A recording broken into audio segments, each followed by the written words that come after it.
สวัสดีครับพี่โจแก้วสวัสดีครับครับนี้ก็มีโอกาสได้มาดูบ้านที่พี่โจออกแบบที่เขาใหญ่นะครับแล้วก็มุมนี้ที่เรามองกันอยู่เนี่ยโหเป็นมุมที่เห็นวิวเขาใหญ่สวยมากๆเลยครับก็มุมเนี้ยเป็นอันที่เราประทับใจมากตอนที่เรามาดูไซต์ในการออกแบบครั้งแรกนะครับน่าจะเป็นจุดไม่กี่จุดในเขาใหญ่ที่เราสามารถมองเห็นโปรไฟล์ของเขาหรือเขาใหญ่เนี่ยแหละในอันที่มันต่อเนื่องกันมากที่สุดเหมือนพาโนรามิกแล้วก็ที่สำคัญคือถ้าดูจากมุมตรงนู้นนะครับมันจะเห็นเลเยอร์ของเขาใหญ่ที่มีทั้งเขาด้านหน้าเขาที่มันอยู่ด้านหลังสลับกันไป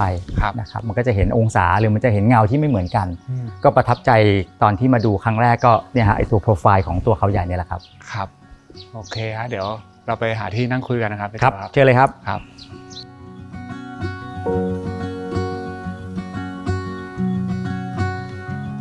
บ้านที่มาในวันนี้เนี่ยเป็นบ้านในอากาศวิลล่านะครับซึ่งก็เป็นเฟสที่2ของโครงการอากาศเขาใหญ่นะครับแล้วก็ออกแบบโดย A49 HD นะฮะซึ่งพี่โจเป็นคนออกแบบจริงๆต้องขอแซวนิดนึงว่าโอ้โหการที่จะได้ A49 HD มาออกแบบเนี่ยจริงๆก็ไม่ใช่เรื่องง่ายเลยใช่ไหมครับข่าวลือนะครับข่าวลือน่าจะเป็นข่าวลือคิวแบบว่าแน่นมากๆว่ะฮะแล้วก็งบประมาณเนี่ยก็จะเยอะนิดนึงป่ะฮะพี่โจก็เรียนอย่างนี้คือทีมเราไม่ได้ทีมใหญ่มากนะครับที่บริษัทก็มีประมาณสัก50คนแล้วก็แต่ละโครงการเราใช้เวลาดูแลตั้งแต่ต้นจนจบบางโครงการก็3ปี4ปีอะไรพวกนี้ครับเพราะฉะนั้นก็เราก็ไม่ได้รับงานเยอะนะครับแต่ถ้าบอกว่าแบบคิวแน่นมากๆแบบคิวทองจนไม่แทรกไม่ได้เนี่ยอันนี้น่าจะเป็นข่าวลือจริงๆยังพร้อมรับได้เต็มที่ก็ติดต่อมาได้เลยครับแต่คราวนี้อย่างโครงการเนี่ยพิเศษตรงที่คุณโอเจ้าของโครงการนะครับคุณโอพิเชษฐ์พลทองชัชวาลจะเป็นลูกค้าเก่าของที่บริษัททำมาหลายโครงการแล้วครับก็ค่อนข้างคุยกันแล้วเหมือนกับคอเดียวกันใจตรงกันแล้วก็จูนอัพกันเร็วขึ้นพอคุณโอติดต่อมาเราก็บอกว่าเราสนใจนะครับแล้วตอนที่ออกแบบอากาศวิลล่าเนี่ยพี่โจเริ่มต้นคิดจากอะไรครับเพราะว่าจริงๆรูปแบบของที่พักอาศัยเนี่ยก็จะแตกต่างจากเฟสแรกด้วยใช่ไหมฮะพอเรารีเสิร์ชคราวนี้เราก็มาตกตะกอนตรงที่ว่าถ้าสมมุติว่ามี Product ใหม่ขึ้นมาแล้วการอยู่อาศัยในเขาใหญ่เนี่ยต้องการโจทย์อะไรนะครับตอนนี้เราก็เลยมาดูว่าพอมาวิเคราะห์ปุ๊บเนี่ย Product ต้องมีความหลากหลายเพราะว่ารูปแบบการอยู่ใช้สอยเนี่ยอาจจะอยู่ด้วยครอบครัวตัวเองอยู่แบบครอบครัวขยายนะครับแล้วครอบครัวตัวเองก็แบ่งเป็นโสดหนุ่มโสดสาวโสดบางทีคู่แต่งงานไม่มีลูกบางทีคู่แต่งงานมีลูกเยอะมีแม่บ้านมาไลฟ์สไตล์ก็เปลี่ยนไปหรือแม้กระทั่งตัวเองมาประมาณแบบปีหนึ่ง 2-3 ครั้งที่เหลือปล่อยเช่าหมดเป็น time sharing นะครับมันก็เป็นข้อมูลที่เราต้องวิเคราะห์และปรากฏว่า Product มันต้องมีความหลากหลายนะครับอย่างตัวบ้านตัวอย่างอันเนี้ยก็เป็นอันที่เป็นลักษณะเหมือนบ้านเดี่ยวชั้นเดียวเลยนะครับแล้วรูปแบบอื่นๆมันจะเป็นลักษณะยังไงบ้างทั้งหมดเลยนะทั้งโครงการทั้งหมดจะประกอบไปด้วยเหมือนกับบ้านประมาณ23ยูนิตนะครับก็จะมี A เราเรียกว่าอากาศ Building A มี3ยูนิตที่เรานั่งคุยกันอยู่เนี่ยเป็นตัวตรงกลางโดนขนาบไว้นะครับแล้วก็ถัดไปคือ Building B Building B ก็จะเป็นอาคารแบบ2ชั้นนะครับลักษณะคล้ายๆคอนโดก็คือขายทั้งชั้นล่างและชั้นบนอันนี้จะมี12ยูนิตอันนี้จะเป็นตึกที่ใหญ่ที่สุดนะครับแล้วก็ด้านหน้าตึกก็จะมีสระว่ายน้ำยาวมากเลยอันนี้เป็นจุดเด่นแต่ว่าไซส์ของห้องก็คือพื้นที่ใช้สอยค่อนข้างเยอะใช่ไหมครับของ A เนี่ยจะใหญ่ที่สุดใกล้ๆ200นะครับแล้วก็ด้านหน้าอย่างเงี้ยก็จะเป็นระเบียงบ้างสระว่ายน้ำบ้างแล้วแต่เลือกนะครับแต่ B ก็จะย่อมลงมานิดนึงนะครับสำหรับ C อีกอันหนึ่งที่อยู่ถัดไปเนี่ยอันนี้เหมาะกับไลฟ์สไตล์แบบปลีกวิเวกชอบอยู่แบบเงียบๆสันโดษไกลจากทางเข้านะครับไม่มีการรบกวนแล้วก็ไม่จำเป็นต้องอยู่แบบใกล้ๆสระว่ายน้ำพับบิกพูลที่กระโดดลงไปได้เลยขออยู่เงียบๆเวลามีเด็กเล่นอะไรก็ไม่รบกวนนะครับก็อันนั้นก็จะเป็น Product ของ Building C อันนั้นมีแค่8ยูนิตนะครับยูนิตน้อยก็รวมเบ็ดเสร็จ23ยูนิตเนี่ยค่อนข้าง low density สำหรับที่เคยออกแบบมาแล้วก็อย่างที่ทุกคนรู้ถ้าเป็นอันนี้เราเรียกว่า vacation house หรือ vacation home เวลามาแต่ละครั้งเนี่ยต้องเป็นแบบ super long weekend อ่ะเช่นสงกรานต์หรือพวกช่วงใกล้ๆปีใหม่ถึงจะมีคนมาเยอะแต่ถ้าระหว่างซีซั่นอื่นเนี่ยแทบจะเรียกได้ว่าบางทีเรามายูนิตเดียวเลยใช้สระว่ายน้ำส่วนตัวใช้ facility ส่วนกลางที่อากาศ building D dock นะครับอันนี้จะใช้ได้เต็มที่เลยสระว่ายน้ำออนเซ็นฟิตเนสเหมือนเป็นของเราเลยทุกอย่างเป็นของเราแต่จ่ายตังค์แค่เฉพาะยูนิตเราส่วนกลางแต่ใช้ส่วน facility ใหญ่เลยเนี่ยได้เต็มพื้นที่นะครับ ในส่วนของ Facility หรือว่าพื้นที่ส่วนกลางนี่นะครับก็จะมีทั้งสระว่ายน้ำกว้าง4 เมตรแล้วก็ยาว21 เมตรนะครับซึ่งก็เป็นสระที่สามารถว่ายออกกำลังกายได้จริงจังเลยแล้วก็เวลาว่ายอยู่ก็จะมองเห็นวิวของเขาใหญ่สวยๆเลยนอกจากนั้นก็จะมีเป็นห้องออนเซ็นนะครับแล้วก็จะมีฟิตเนสให้ด้วยทีนี้พอมาถึงในเรื่องของการออกแบบค่ะเรื่องของดีไซน์เริ่มจากตัว exterior ก็ได้ฮะฟอร์มของอาคารต่างๆพี่โจมีการนำเอาความเป็นเขาใหญ่รวมถึงชื่อของโครงการเนี่ยมีการนำเอามาใช้ในการดีไซน์ยังไงบ้างครับก็อย่างที่เกริ่นตั้งแต่แรกที่มาชอบเนี่ยคือชอบประทับใจนะคือวิวนี้ซึ่งพอเราไปโปรเจกต์ในหลายๆที่ของในโซนเขาใหญ่เนี่ยจะเห็นมุมนี้ค่อนข้างน้อยและเป็นระยะที่เรามองเขาใหญ่สวยเกือบที่สุด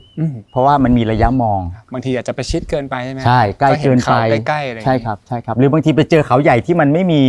ลักษณะขึ้นลงเป็นฟลักจูเอทที่มันแบบมียอดมีต่ำมีสูงบางทีเจอเขาใหญ่แบบระนาบ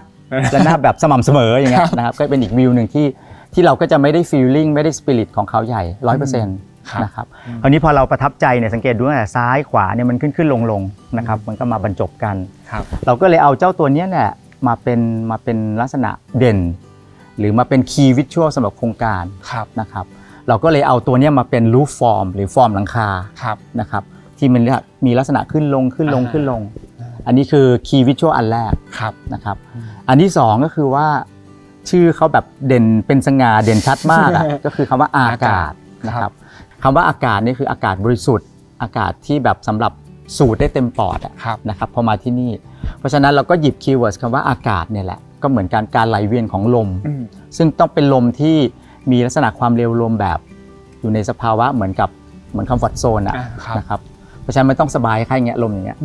เราจะรู้สึกแบบลมผ่านตัวแล้วก็สบายรู้สึกผ่อนคลายรู้สึกว่าไม่จำเป็นต้องอยู่ในที่ปรับอากาศ 100% นะครับการระบายอากาศการระบายลมเราก็เลยมาใช้เหมือนอาคารเราเป็นลักษณะเหมือนมืออย่างเงี้ยนะครับแล้วก็พอเราเอาอากาศมาผ่านเนี่ยเหมือนกับเราฉีกนิ้วออกมาอากาศก็จะวิ่งผ่าน1ผ่าน2ผ่าน3ผ่าน4นะครับคือนอกจากมันจะเป็นโปรไฟล์อันนี้แล้วนะครับมันก็จะมีเรื่องของลมเพราะฉะนั้นไอ้2คีย์เวิร์ดกับ2คีย์วิชวลเนี่ยเป็นเมนคอนเซปต์หลักของการออกแบบที่นี่เลยก็เป็นแบบเหมือนกับเป็นเขาเรียกปรากฏการณ์ง่ายๆที่อยู่รอบๆตัวเราแต่เพียงแต่เรามาตีความในรูปแบบใหม่แล้วก็เอามาปรุงให้มันโมเดิร์นขึ้นทันสมัยขึ้นเหมาะกับไลฟ์สไตล์ของการอยู่อาศัยสังเกตแต่ละอันเนี่ยจะมีพื้นที่ผิวที่ติดกับสภาพแวดล้อมหมดนั่นหมายความว่าลมจะผ่านทุกพื้นที่ผิวทุกกรอบอาคารได้เกือบหมดก็อยู่สบายในเรื่องของรูปแบบสไตล์หรือว่าโทนสีแล้วก็วัสดุเนี่ยครับพี่โจมีแนวคิดในการออกแบบยังไงบ้างเพราะว่าปกติบางทีเขาใหญ่หลายคนอาจจะติดภาพอิตาลีเป็นอะไรอย่างเงี้ยใช่ไหมซึ่งบางคนก็ชอบบ้างไม่ชอบบ้างแล้วแต่ตอนแรกคือมีการคุยกับทางเจ้าของนะครับว่าจริงๆแพลนว่าอยากจะให้ออกมาเป็นแบบไหนหรือมีออปชั่นอะไรอย่างเงี้ยคำถามตรงใจมากเลยนะคือในแง่การออกแบบของเราแหละของ A49 HD อ่ะคือ sense of placeคือเราอยู่เมืองไทยเราก็อยากสร้างสภาพแวดล้อมที่มันดูเป็น tropical เป็นโซนเอเชียแต่ว่าการทำให้มันดูทันสมัยแล้วมี product ที่ขายได้เนี่ยมันไม่จำเป็นจะต้องเอารูปทรงยุโรปรูปทรงตะวันตกมาขายเสมอไปเราขายด้วยตัวของเราแล้วมันจะอยู่สบายนะครับเช่นใช้คาเยอะๆนะครับแล้วก็การวางทิศอาคารให้มันเหมาะสมแต่อันเนี้ยเราใช้เทคนิคซูเปอร์สลิมนะครับมาทำให้เกิดความท้าทายในแง่ของแรงโน้มถ่วงของโลกสังเกตจากขอบอะไรต่างๆเนี่ยจะบางแบบเอามือไปแตะแก๊ปคงโดนบาดนะครับคงเลือดไหลออกมาอะไรเงี้ยให้คมทุกอย่างคมหมดสลิมหมดก็ใช้เทคนิคเรื่องการออกแบบแล้วก็เฟรมพวกงานโลหะก็จะเป็นไฮบริดโลหะก็จะเบาบางทุกอย่างจะเป็นเส้นสายที่ดูสะอาดตานะครับแต่ว่ามันจะมีลักษณะของเทคโนโลยีที่เราใส่เข้าไปให้มันดูทันสมัยขึ้นส่วนเรื่อง material กับเรื่องของสีเนี่ยเราก็พยายาม create เพราะเราทำการทดลองทำการวิจัยมาหลายๆครั้งแล้วเนี่ยคืออาคารที่เป็นบ้านตากอากาศไม่ว่าจะเป็นทะเลหรือภูเขาเนี่ยถ้าสีอ่อนมากๆอย่างบางคนใช้สีขาวบางคนใช้สีครีมหรือสีฟ้านะครับมันจะมีลักษณะไอ้ visual comfort ที่มันไม่ comfort อ่ะคือมันจะไม่สบายตาเพราะว่าอะไรเพราะว่าพื้นที่ดังกล่าวเนี่ยจะเป็นพื้นที่เปิดโล่งที่พระอาทิตย์เนี่ยจะส่องกระทบได้ง่ายแล้วคราวนี้ก็กระทบอาคารแล้วก็กระทบเข้าตาเราจะจ้ามากเลยนะใช่สังเกตดูของเราเนี่ยไม่ต้องหลีตาเลยเวลาเรามองไปที่ผนังมองไปที่หน้าต่างมองไปที่เพดานมันก็จะสามารถทำให้เราสามารถเปิดตาได้เต็มที่ ปิดตาดูวิวเลยครับดูวิวเขาใหญ่ครับครับโอ้นี่ก็จริงๆก็เป็นดีเทลในหลายๆจุดนะครับแล้วก็เหมือนมีการรีเสิร์ชการอะไรเก็บข้อมูลมาแล้วด้วยแล้วก็เรื่องสีพอเราใช้สีเข้มปุ๊บเนี่ยอีกงานหนึ่งก็คือว่าบ้านตากอากาศจะไม่เหมือนบ้านในเมืองเราพยายามทำตัวเองให้ back to basic back to nature มากที่สุดแต่ว่ามันมีคีย์สำคัญคือคนที่อยู่บ้านตากอากาศส่วนมากก็จะกังวลเรื่องการบำรุงรักษานะครับคราวนี้เราก็เอาเรื่องข้อมูลต่างๆกลับมาที่ข้อมูลอีกแล้วคือการรีเสิร์ชการวิจัยของเรานะครับเราก็ต้องหาว่าวัสดุที่มันทนเรื่องของสภาพอุณหภูมิแตกต่างได้อย่างผนังตรงเนี้ยหรือฝ้าตัวเนี้ยก็จะเป็นลักษณะที่เป็นวัสดุทดแทนนะครับแต่ได้ฟีลลิ่งคล้ายๆไม้คล้ายๆธรรมชาติเลยแต่เราไม่ต้องดูแลรักษาคงทนถาวรสีก็คงทนตลอดนะครับเราไม่ต้องเครียดไม่ใช่มาถึงก็ต้องมานั่งซ่อมบ้านมาถึงก็ต้องน้ำรั่วหินหลุดไม้หลุดอะไรพวกเนี้ยนะครับเพราะฉะนั้นทุกคนมาก็อยากให้ทุกคนรีแลกซ์นะครับก็มีการใช้แมททีเรียลที่สังเกตดูจะมีไม่ถึง5ชนิดนะครับพอมันมีไม่เยอะมากปุ๊บเนี่ยมันก็เหมือนกับเราพลางตัวเข้าไปธรรมชาติสีก็ดูกลมกลืนแมททีเรียลก็ดูเหมือนกับลื่นไหลต่อเนื่องจากภายนอกสู่ภายในนะครับทุกอย่างมันก็จะเป็นเซนส์ของลักษณะของจิตวิทยาของการผ่อนคลายนะครับซึ่งตรงนี้ก็เดี๋ยวเราจะได้เห็นตอนที่เราดูอินเทอร์เน็ตภายในด้วยซูมเข้าไปเลยนะใช้แว่นขยายซูมเข้าไปครับแต่ว่าในภาพรวมก็ผมก็รู้สึกชอบในแง่ที่ว่ามีการคิดเรื่องของการ maintenance แล้วก็ต้องบอกว่าข้อดีของการที่โอเคถ้าใครจะเลือกโครงการนี้เนี่ยก็เป็นลักษณะการดูแลแบบที่มีส่วนกลางคนคอยดูแลจัดการให้คือบ้านตากอากาศต้องให้เขาหายใจได้ต้องให้ระบายอากาศได้ระบายความร้อนได้หรือแม้กระทั่งช่วงหน้าฝนมีมรสุมนะครับอันนี้ก็ต้องคอยดูที่นี่ฝนก็หนักเหมือนกันใช่มันพายุมันแบบเหมือนย้อนขึ้นฝนมันก็ย้อนขึ้นก็ต้องเลือกขององศาอันนี้เหมาะเลยเพราะว่าเราทำองศาที่ชันมากๆแล้วก็มันก็ได้สเปซด้วยข้างในก็ทำให้เราเหมือนกับอยู่High ceiling นะครับมีลักษณะฟอร์มที่มันไม่เหมือนกับที่เราอยู่ในบ้านในเมืองนะครับโอเคครับงั้นเดี๋ยวก็จะให้พี่โจพาไปดูบ้านตัวอย่างซึ่งก็เป็นหลังที่เช่าอยู่ตรงนี้ก็จะเป็น Building A นะครับเดี๋ยวเราไปดูตั้งแต่ทางเข้าหน้าบ้านเลยครับเชิญครับ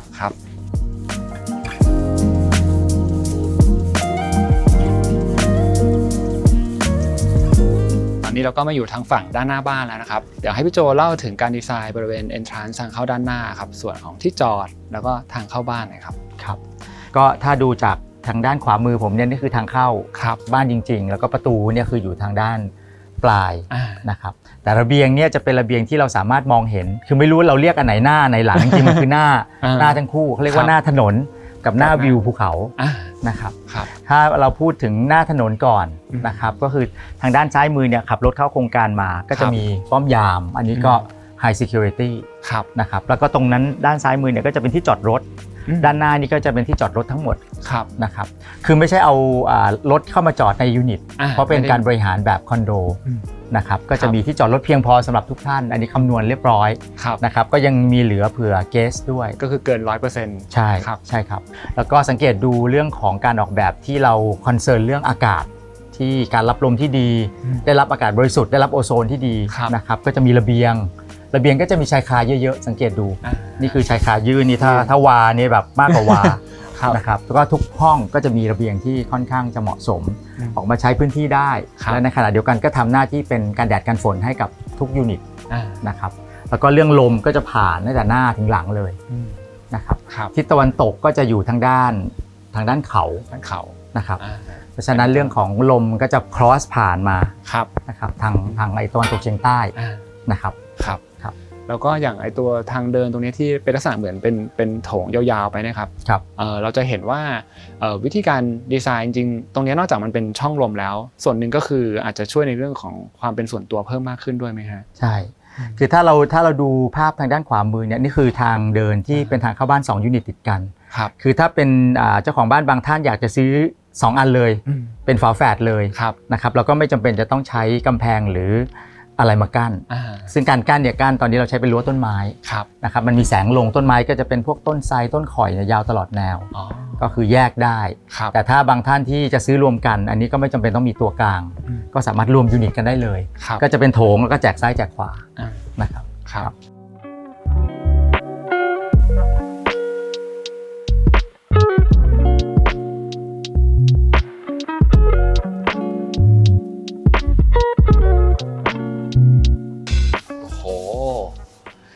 วิวอลังการฮะตอนเปิดคลิปเราก็มีโอกาสได้เห็นไปแล้วแต่ว่าพอเราได้มาเห็นอีกครั้งหนึ่งโดยเรียกว่าเป็นการรับรู้ตามลำดับที่สามนิกตั้งใจออกแบบไว้ให้แล้วกันนะครับก็ถือว่ามันก็ได้อีกอารมณ์หนึ่งอันนี้เป็นความตั้งใจนะครับเพราะว่าทางเข้าเนี่ยเราจะอยู่ทางด้านถนนนะครับแต่ว่าวิวเนี่ยเราอยู่ทางด้านภูเขาซึ่งจะอยู่ไกลลึกที่สุดของที่ดินหรือตัวบ้านนะครับเราก็เลยใช้ตัวคอริดอร์แคบๆภายนอกนะครับเราค่อยๆเดินมันก็จะเปิดวิวเห็นลำไรแล้วนะครับอันนี้ก็จะเป็นเทคนิคการออกแบบเหมือนดรามาติกคือค่อยๆเล้าอารมณ์ขึ้นจนเห็นเสร็จปุ๊บเนี่ยเราก็เห็นประตูแล้วพอเปิดประตูปุ๊บเนี่ยเราก็จะเห็นพาโนรามิกวิว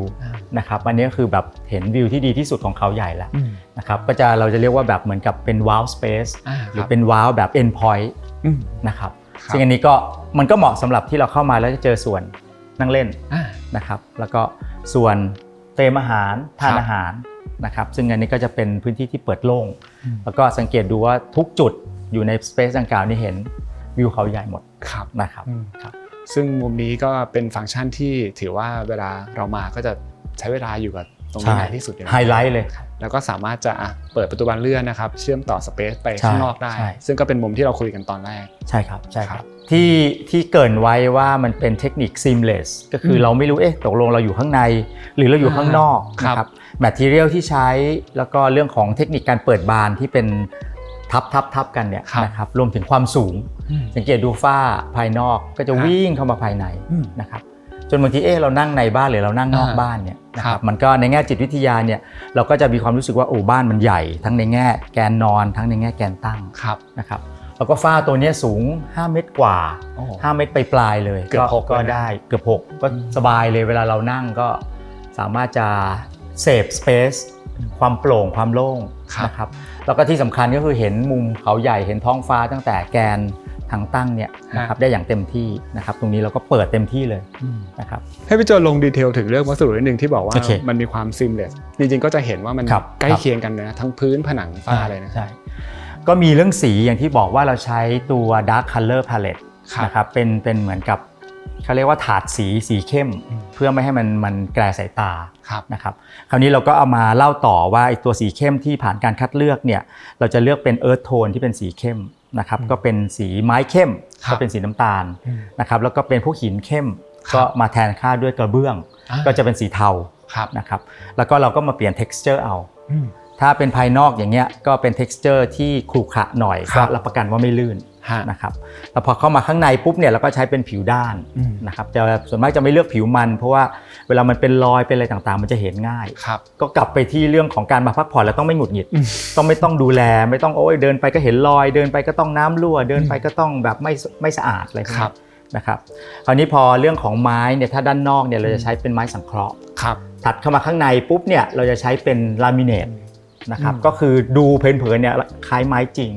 แต่ว่าเรื่องของการบำรุงรักษาเนี่ยค่อนข้างน้อยมากเลยนะครับแล้วเราก็เพิ่มไปตัว value added เรื่องของไม้เนี่ยอันนี้จริงๆเนี่ยคือประตูนะครับแต่อยู่ข้างนอกมันก็จะมีกันแดดกันฝนกันให้เพราะฉะนั้นเรื่องของไม้ประตูเนี่ยเราก็ให้เขาสีเฟดไปนะครับสีจางลงตามธรรมชาติมันก็ดูเป็นอีกลุคนึงของบ้านตากอากาศนะครับก็เป็นไปตาม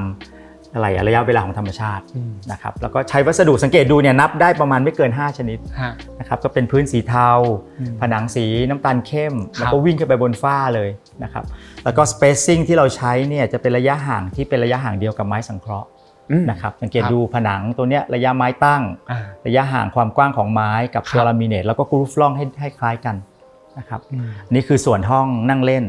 แล้วก็เราก็มาปรับความสดชื่นหรือให้ดูอ่อนลงจางลงด้วยเฟอร์นิเจอร์ลอยตัวจะเป็นคอลเลกชันของทางชนินที่เราเลือกให้มันแมทชิ่งกันนะครับแต่ถ้าสังเกตดูเนี่ยจะมีลักษณะของโมเดิร์นลัสติกคือมันจะไม่เนียบไม่เป๊ะเหมือนบ้านที่เราอยู่ everyday use มันจะเป็นเหมือนบ้าน vacation นะครับเพราะฉะนั้นสังเกตดูว่า texture ของผ้าก็จะอาจจะมีความหยาบนะครับหรือแม้กระทั่งพวกโต๊ะหรือเก้าอี้เบนช์อะไรต่างๆนะครับก็จะมีลักษณะที่มันดูไม่ประณีตไม่ลงตัว 100% แต่ก็ให้มีความกลมกลืน mix and match แต่ว่าอย่างยูนิตนี้เนี่ยเป็นยูนิตที่เป็นบ้านตัวอย่างนะครับอย่างบางอันเนี่ยก็เป็น special ไม่ได้เป็นไอตัว loose furniture ที่ fully furnished เหมือนทุกยูนิตอันนี้แต่งเพื่อให้ทุกคนเข้ามา สามารถเข้าถึงคอนเซปต์ของการออกแบบได้ 100% ก็จะมีเบนช์ที่มันเป็นอาร์ตพีซที่มันเป็นซิกเนเจอร์หรือพร็อพอะไรต่างๆเนี่ยอันนี้ก็จะสเปเชียลก็จะให้ไปด้วยเลยถ้าเกิดว่าใครสนใจถ้าใครสนใจยูนิตนี้นะครับก็ทางเจ้าของโครงการก็เห็นแจ้งว่าก็คือ fully furnished fully prop แล้วก็พวกทุกอย่างนะครับก็ถือว่าเป็นกรรมสิทธิ์ของเจ้าของที่จองยูนิตครับซึ่งจริงๆก็มีความน่าสนใจในแง่ที่เวลาเราเลือกเฟอร์นิเจอร์เนี่ยบางทีคนมาจากในเมืองมาต่างจังหวัดก็ต้องการอีกบรรยากาศนึงใช่ไหมฮะใช่ดังนั้นก็ควรจะมีความยูนิคบางอย่างในเฟอร์นิเจอร์ที่เราได้สัมผัสอีกประสบการณ์นึงนะฮะเราออกแบบทุกอย่างให้มันกลมกลืนกันหมดนะครับทั้งตัวสถาปัตย์ตัวอินทีเรียการเลือกลูสการเลือกพร็อพสำหรับยูนิตนี้ก็มีพร็อพสไตลิสต์พิเศษเลยนะครับจริงๆต้องบอกว่ารวมถึงแลนด์สเคปด้วยใช่ไหมครับใช่แลนด์สเคปมีการจัดการก็เป็นไม่ใช่ของ A19 HD แต่ว่าเป็นบริษัทที่ทำแล้วเหมือนกับรู้ใจกันเข้าขากันนะครับแล้วก็เมนคอนเซปต์มันก็ go through ไปทุกพื้นที่นะครับจากส่วนแรกตรงนี้นะครับเดี๋ยวเราจะเข้าไปดูด้านในกันซึ่งก็จะพอเห็นว่ามันแบ่งเป็นหลายห้องนะครับแต่ว่าก็จะมีบางห้องที่เราสามารถจะเลือกเปิดปิดเพื่อเชื่อมโยงสเปซได้เดี๋ยวให้พี่โจเริ่มจากห้องนี้ก่อนเลยแล้วกันนะครับ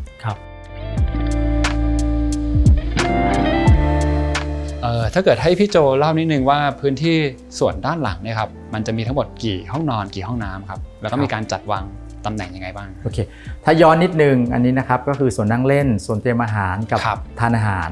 พอถัดเข้ามาก็จะมีห้องนอนอีก3ห้องแล้วก็ห้องน้ำ3ห้องนะครับคราวนี้ที่เราเปิดเนี่ยเราอาจจะมีความรู้สึกว่าเอ๊ะตกลงมันเป็นห้องยังไงนะครับพอเราเลื่อนกระจกเข้ามานะครับแล้วเราก็ control privacy ด้วยม่านนะครับแล้วเรามีเครื่องปรับอากาศอย่างในห้องนี้เองเนี่ยกลางวันเนี่ยอาจจะเป็นห้องอเนกประสงค์กลางคืนก็แปลงร่างเป็นโซฟาเบดเลื่อนออกมาปุ๊บแล้วก็มีห้องน้ำส่วนตัวนะครับแล้วก็เลื่อนม่านลงมาก็มี privacy สำหรับการเป็นห้องนอนเล็กๆห้องหนึ่งได้กลางวันปุ๊บเราก็เลื่อนตัวชุดกระจกเฟรมบางๆเนี่ยเลื่อนออกไปนะครับก็เปิดมุมก็สามารถจะเชื่อมกับตัว public space ตรงด้านหน้าแล้วก็เชื่อมเข้ามาในห้องนะครับเพราะฉะนั้นถ้าย้อนอีกทีนึงก็จะมีห้องนอนจริงๆเนี่ยประมาณ3ห้องนะครับแล้วแต่ละห้องเนี่ยสามารถจะปรับเป็นห้องอเนกประสงค์ได้หมดเลยนะครับจะมีห้องนอนที่เป็น super privacy อยู่แค่ห้องเดียวนะครับคือห้องทางด้านทางเข้านะครับแล้วก็มีห้องน้ำในตัวนะครับซึ่งก็จะเป็นลักษณะทางเดินตรงกลางแล้วก็แจกออกสู่ฝั่งซ้ายขวาฝั่งนึงก็จะเป็นเหมือน master bedroom ใหญ่ยาวเลยส่วนอีกฝั่งนึงก็เป็นห้องนอน2ห้องใช่ครับแต่อย่างที่พี่โจบอกคือห้องมันแล้วแต่ฟังก์ชันอันนี้จะทำเป็นห้องทำงานก็ได้หรือจะเป็นห้องอ่านหนังสือห้องอะไรนี่คือแล้วแต่ก็คือลักษณะ flexibility นะครับต้องค่อนข้างสูงถ้าพูดถึง product ใหม่ของการอยู่อาศัยในปัจจุบันเนี่ย flexibility อันดับ1นะครับแล้วก็เทคนิคเรื่อง seamless เรื่องการต่อเนื่องของ space ส่วนกลางเข้ามาใน space ส่วนตัวแล้วก็การเชื่อมพอเปิดปุ๊บ space ส่วนตัวก็กลายเป็น space ส่วนกลางอันนี้จะเป็น new concept ของการอยู่อาศัยโดยเฉพาะบ้าน vacation house แบบนี้นะครับแล้วก็จุดที่น่าสนใจคืออย่างตัวบานเลื่อนตรงนี้เนี่ยก็เลือกเป็นแบบคือเฟรมมันบางมากๆเลยนะฮะใช่เนี่ยสามารถเลื่อนปิดเปิดได้เลยแล้วก็พอก็มาก็กั้นห้องได้รางก็อยู่ด้านบนด้วยบนพื้นก็เลยไม่มีอะไรสังเกตพื้นจะไม่มีรางมา interrupt เลยนะครับก็โปร่งโล่งสบายแล้วก็อย่างบางท่านถ้าอย่างที่เรียนก็คือว่าถ้าเป็นหนุ่มโสดสาวโสดอยู่คนเดียวอ่ะเปิดเต็มที่เลยม่านก็อาจจะไม่ได้ฟังก์ชันนอกจากมีเพื่อนมาหรือมีญาติมาอาจจะโชว์ได้เต็มที่เลยนะฮะก็โปร่งแบบโล่งสบายเอาตัวเองใกล้ชิดธรรมชาติมากยิ่งขึ้นนะครับหรืออย่างนี้ต่อให้ปิดมาพอเฟรมมันบางเราก็ยังเห็นวิวได้แบบเต็มๆเลยนะฮะใช่ก็ด้วยเทคโนโลยีแหละครับเฟรมก็บางเราสามารถทำได้สูงขึ้น High Ceiling อะไรพวกนี้ครับก็ช่วยดีไซเนอร์ได้เยอะครับโอเคครับแล้วก็เดี๋ยวจากตรงนี้เนี่ยเดี๋ยวให้พี่โจพาไปดูห้องนอนด้านในเดี๋ยวเชิญเลยครับเชิญเลยครับ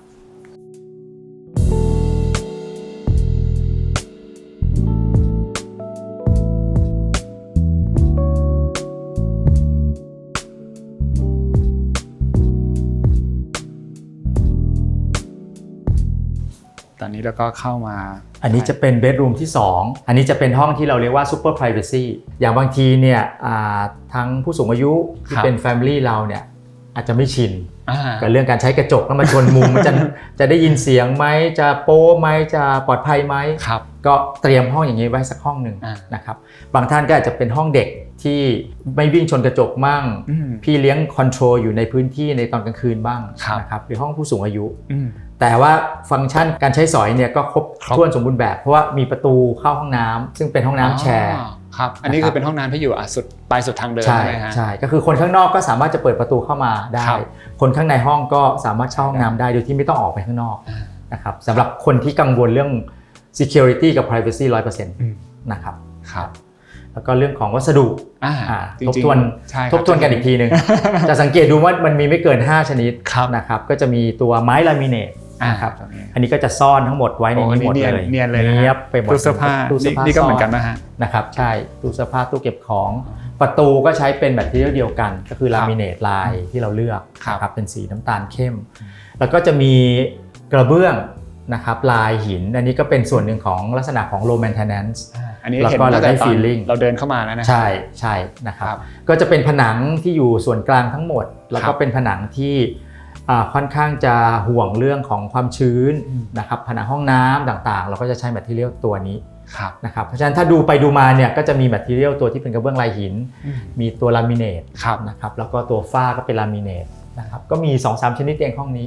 ก็คุมธีมคุมสีคุมไปตัวเมนคอนเซ็ปต์นะครับแล้วก็ประตูนี่ก็จะเห็นว่าให้เป็นประตูแบบสูงมากๆเลยนะโอเวอร์สเกลนิดนึงนะครับใช่ครับก็พอคอนเซ็ปต์ว่าโปร่งนะครับเราก็อยากได้ทุกอย่างที่มันโอเวอร์สเกลหน่อยนะครับแล้วก็ประตูเรามองเป็นเผินมันก็เหมือนผนังเพราะฉะนั้นการคีปความสูงการเก็บงานระบบอะไรต่างๆก็ค่อนข้างประณีตด้านบนก็จะไม่มีเป็นแบบขอบวงกบใช่ครับโอเคฮะเดี๋ยวจากตรงนี้ก็ให้พี่โจพาไปดูมาสเตอร์เบดรูมครับอันนี้ไฮไลท์เลยครับอันนี้ไฮไลท์รับประกันครับเดี๋ยวเชิญครับ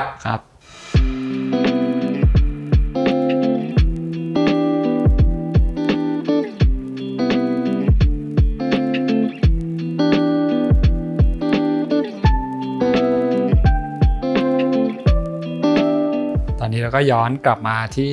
Master Bedroom นะครับพี่โจครับต้องให้แก๊ปช่วยด้วย เดี๋ยวกลัวจะเหงาเราก็เปิดให้เห็นนะครับว่าสามารถจะเลือกเปิดหรือว่าเลือกปิดได้เพื่อเชื่อมโยง Space หรือว่าจะทำให้ private ก็ได้นะครับนี่ก็บอกว่าไฮไลท์จริงๆเพราะว่าเป็นความภูมิใจของทีมออกแบบนะครับก็คือพอเราเลื่อนกระจกมาปุ๊บเช่นกัน Space ก็จะเชื่อมกับตัว Main Function ที่เป็น Public Function แล้วก็ห้องนี้จะเป็นห้องที่เราเรียกว่า Cross View Cross Ventilation ก็คือเรื่องของลมผ่านนะครับแล้วก็เรื่องของวิวอยู่ในเราเรียก Master Bedroom ก็จริงแต่ว่ามันจะประกอบไปด้วย Master Closet Master Bathroom นะครับแล้วก็มีส่วนโต๊ะเครื่องแป้งเนี่ยพร้อมสับแล้วก็จะเป็นจุดที่เห็นวิวเขาใหญ่ทุกส่วนนะครับจะอยู่ในห้องนอนจะอยู่ในห้องน้ำจะอยู่ในห้องแต่งตัวเนี่ยมองเห็นวิวหมดเลยนะครับแล้วก็ที่บอก Cross ก็คือว่าทั้งวิวเขาใหญ่แล้วก็ทั้งไอ้ Garden View ของในโครงการเองนะครับก็จะโป๊ะๆหน่อยนะครับแต่ก็ได้อารมณ์สำหรับการใช้ Vacation House นะครับแล้วก็เป็น Main Concept ที่ดูเป็นสไตล์สมัยใหม่นะครับแต่ก็สามารถเลือกติดม่านติดมูลี่อะไรได้เหมือนกันใช่ครับคือถ้าอยู่คนเดียวเนี่ยเปิดอย่างที่บอกเปิดเต็มที่แต่ถ้ามีคนที่2คนที่3มาอยู่เนี่ยเราก็คอนโทรลด้วยระบบม่านนะครับแต่วันกลางวันเนี่ยใจดีไซเนอร์ความฝันของเราเนี่ยเราอยากให้เปิดเลยทั้ง Master Bedroom ทั้ง Bedroom 2นะครับเพราะฉะนั้นถ้าเราดูขอบจากตรงนี้เราจะได้ตัว Public Function เนี่ยเต็มเม็ดเต็มหน่วยเลยนะครับเต็มพื้นที่เต็มเลยนะครับซึ่งจริงๆเวลาที่เรามาต่างจังหวัดเนี่ยมันก็จะมีอารมณ์ของการที่เหมือนเราแบบgathering รวมกันอะไรอย่างนี้นะครับดังนั้นผมก็มองเห็นภาพว่ามันก็จะเป็นการเปิด space แบบเนี้ยนั่งกินกันนั่งปาร์ตี้นั่งทำอะไรกันจนแบบบางทีก็ยาวๆไปเลยนะฮะก็เรื่องคอนเซปต์ที่มีลักษณะเหมือน openness ก็มีมาสักระยะหนึ่งแล้วแต่เราเชื่อมั่นว่าตัวเนี้ยเป็นอันที่เราพอลงรายละเอียดปุ๊บเนี่ยเราค่อนข้างเปิดได้เกือบทุกส่วนแล้วพอวันเราจะปิดเราก็ปิดได้กับทุกส่วนเหมือนกันที่เป็นส่วนที่ต้องการ privacy นะครับอีกจุดหนึ่งที่รู้สึกว่าน่าสนใจคือการที่พี่โจมีเจาะช่องแสงทางด้านข้างด้วยรวมถึงด้านบนด้วยนะฮะใช่ครับก็อย่างที่บอกว่าพอเรามืออย่างเงี้ยนะครับแล้วเราเอาช่องอากาศผ่านเนี่ยเราก็มาโฟกัสทุกมิติของผนังนะครับเราอยากให้แสงธรรมชาติเข้าเราอยากให้ลมเข้านะครับผนังทั้ง2ด้านเนี่ยสังเกตดูว่าจะมีหน้าต่างแต่ต้องไม่ลืมว่าเรามีด้านบนอีกที่เป็นหลังคาก็พยายามเจาะให้แสงเข้าแต่ความร้อนไม่เข้านะครับเราก็จะเลือกไม่เอาสกายไลท์ที่มีลักษณะตรงก็ใช้สกายไลท์ที่มีลักษณะเข้าข้างเพราะฉะนั้นแสงจะเข้ามาตลอดแต่ความร้อนไม่มาความร้อนขอให้อยู่ข้างนอกก่อนรอสักพักหนึ่งนะครับ แล้วก็ส่วนของห้องน้ำนี่เราก็จะมีการออกแบบรูปแบบของห้องน้ำที่แตกต่างออกไปนะครับเราเรียกอย่างนี้ครับว่าเป็นเฟอร์นิเจอร์ลอยตัวเราจะไม่เรียกว่าสุขภัณฑ์นะครับไอ้เจ้าบัธทับเนี่ยเราก็เหมือนกับว่าเหมือนโซฟาชนิดหนึ่งที่ใช้นอนแต่ว่ามีน้ำเติมได้โถส้วมก็เหมือนกันก็คือเก้าอี้ชนิดหนึ่งเพราะฉะนั้นเนี่ยเราจะอยู่ในบัธทับเราจะอยู่ในตัวโถส้วมหรือจะอยู่ในชาวเวอร์เนี่ยเราก็ใช้เหมือนเฟอร์นิเจอร์ลอยตัวแล้วก็มองเห็นวิวนะครับอันนี้เราก็ถือว่านั่งเล่นในห้องน้ำถ้าใช้คำว่าอย่างนี้แล้วก็ด้านหลังนั่นก็จะมีประตูบานเลื่อนที่เปิดออกไปยังระเบียงได้ด้วยก็คือถ้าสมมุติว่าอยากจะระบายอากาศอยากจะรับลมเต็มที่หรือว่าอย่าลืมนะครับว่าเขาใหญ่เนี่ยมีอากาศที่เย็นประมาณ 3-4 เดือนเลยตั้งแต่ตุลาเป็นต้นไปจนถึงปลายมกราเนี่ยอย่างบางคนไม่ปรับอากาศนะครับต้องการฟื้นฟูสภาพร่างกายให้เจอสภาพอากาศบ้าง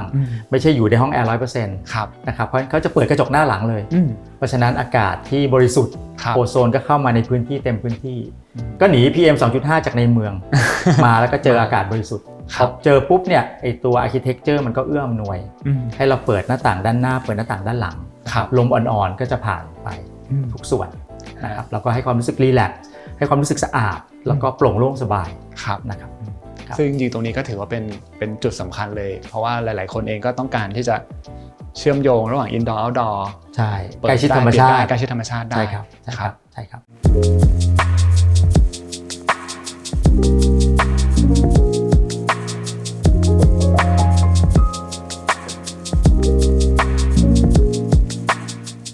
หลังจากที่ได้ดูบ้านหลังนี้แล้วครับก็อยากจะถามพี่โจถึงมุมมองในเรื่องของการออกแบบบ้านพักตากอากาศนะพี่โจคิดว่ามีเรื่องอะไรที่เราควรจะต้องคิดถึงเป็นอันดับต้นๆนะฮะเริ่มอย่างนี้ก่อนดีกว่าว่าสถานการณ์โควิดคือมันสอนให้เราปรับตัวนะครับและในวงการดีไซเนอร์เองก็ต้องยอมรับว่าเดี๋ยวนี้เรานอนที่ไหนก็ได้ทำงานที่ไหนก็ได้ move ไปที่ไหนก็ได้นะครับด้วยพอสถานการณ์มันเกิดขึ้นปุ๊บเนี่ยเราจะมีระบบเรื่องของวิดีโอคอนเฟอเรนซ์ก็บ้านตากอากาศก็อาจจะไม่ได้มาอยู่แบบชั่วครั้งชั่วคราวแล้วบางท่านก็เป็นตากอากาศที่อยู่แบบลองเทอมอยู่เป็นเดือนก็มีนะครับเพราะฉะนั้นอย่างที่เคยเล่าให้ฟังเรื่องคอนเซปต์เนี่ยอย่างบางห้องเนี่ยอาจจะแปลงร่างจากห้อง multi purpose ก็อาจจะเป็นห้องที่สามารถทำงานได้ซึ่งลักษณะการออกแบบ flexible เนี่ย flexibility เนี่ยเป็นเรื่องสำคัญนะครับที่ดีไซเนอร์ต้องติดตามข้อมูลแล้วก็การวิเคราะห์เรื่องของการตลาดนะครับแล้วก็เรื่องของการ analyze ข้อมูลที่แม่นยำอันนี้เป็นเรื่องจำเป็นแล้วก็การปรับตัวเข้ากับสถานการณ์นะครับเป็นสิ่งที่ดีไซเนอร์ควรจะเรียนรู้ไปพร้อมๆกันนะครับแล้วก็อย่างหนึ่งคือบ้านตากอากาศเนี่ยจะไม่เหมือนบ้านตัว everyday use เพราะว่ามันอาจจะมี activity หรือมีความ privacy อะไรที่มันแบบผ่อนปลนได้บ้างเช่นบางทีโป๊นิดโป๊หน่อยทำให้เราใกล้ชิดธรรมชาตินะครับอยู่ในอัตราที่เหมาะสมการเปลี่ยนการใช้สอยเช่นบางทีเราอาจจะนั่งทานอาหารก็ไม่จำเป็นต้องอยู่ในห้องทานอาหารเท่านั้นทานอาหารได้ทั้งที่นั่งบางทีอย่างเงี้ยทานอาหารในห้องนอนทานอาหารในห้องแต่งตัวทานอาหารในห้อง extra bedroom เนี่ยหรือจริงๆจะเอามาทำได้หรืออย่างเงี้ยคือมันจะไม่ได้ formal เท่าไหร่ใช่แล้วพอเราเลื่อนกระจกตัวนี้ไปเนี่ยในช่วงที่มีอากาศเย็นๆของเขาใหญ่ตั้งแต่ตุลาเป็นต้นไปนะครับอันนี้เรารับลมธรรมชาติเลยเหมือนเราออกมาปรับอากาศก็เห็นวิวมานั่งอย่างนี้ไอ้ดิเมนชันที่นั่งเป็นที่นั่งนี่ก็เหมาะสมอันนี้ก็เหมือนเก้าอี้ชนิดหนึ่งเราก็สามารถนั่ง enjoy รับประทานมีเพื่อน 3-4 กลุ่มมีครอบครัวมีแก๊งเด็กแก๊งวัยรุ่นแก๊งผู้สูงอายุก็สามารถอยู่ตามจุดต่างๆได้หรือจะเป็นพวกวัยเดียวกันจัดปาร์ตี้สัก 20-30 คนก็เป็นพื้นที่ที่ต่อเนื่องมาจากข้างในได้มุมตรงนี้จริงๆจะทำแบบเป็นบาร์บีคิวก็ได้นะฮะใช่หมูกระทะอะไรแล้วแต่เขาเรียกว่าอุปทานหมูดูพระอาทิตย์ตกเป็นหมู่คณะก็ได้เพราะว่าทางตะวันตกทางวิวภูเขาอะไรอย่างเงี้ยครับก็สามารถตอบโจทย์ได้เต็มที่ครับแล้วถ้าอยากจะขอเจาะลึกลงไปอีกครับว่าเป็นบ้านพักตากอากาศเอาที่เขาใหญ่เลยฮะคิดว่า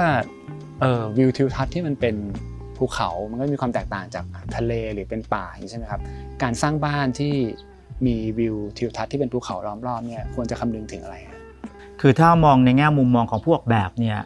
วิวเขาใหญ่อันดับหนึ่งเพราะฉะนั้นโลเคชันที่ต้องไปเสาะหา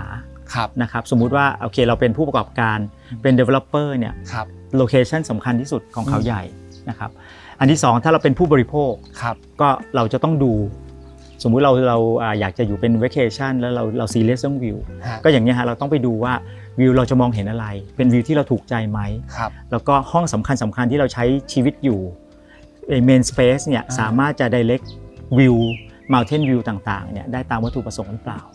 นะครับแล้วก็พอสเต็ปต่อไปเนี่ยก็ดูว่าคือเขาใหญ่เนี่ยจะเย็นประมาณ4 เดือน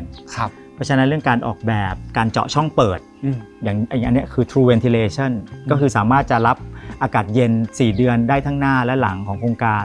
ซ้ายและขวาของโครงการบนและล่างของโครงการมันก็จะทำให้เรื่องของการรับโอโซนที่มีความเย็นเข้ามานะครับแล้วก็เราเชื่อว่าอันนี้คือเขาเรียกว่าการบำบัดนะครับการทำสุขภาพให้ดีอยู่เสมออันนี้ก็เป็นสิ่งหนึ่งที่จำเป็นนะครับแล้วก็เรื่องของ openness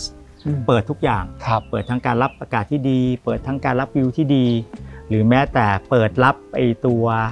activity ในครอบครัวที่ดีมองเห็นกันหมดก็ไม่มีจุดอับไม่มีจุดอันตรายนะครับอันนี้ก็น่าจะเป็นมุมมองที่ดีของการออกแบบแล้วก็มุมมองที่ดีสำหรับผู้บริโภคในการเลือกการอยู่อาศัยในเขาใหญ่ครับสำหรับใครที่สนใจอากาศวิลล่านะครับก็สามารถดูรายละเอียดข้อมูลเพิ่มเติมได้นะครับผมจะมีขึ้นเป็นข้อมูลเว็บไซต์แล้วก็ Facebook รวมถึงเบอร์โทรศัพท์ไปให้นะครับแล้วก็ราคาเริ่มต้นของโครงการนี้อยู่ที่ 11.8 ล้านบาทถึง32 ล้านบาทนะครับซึ่งตัวหลังที่เราพามาดูวันนี้เนี่ยก็จะอยู่ที่32 ล้านบาทซึ่งก็จะได้แบบ full furnish เลยได้พร็อพไปด้วยนะครับก็ถือว่าเอากระเป๋าเข้ามาก็พร้อมอยู่ได้เลยนะครับนอกจากนั้นก็ยังมีอีก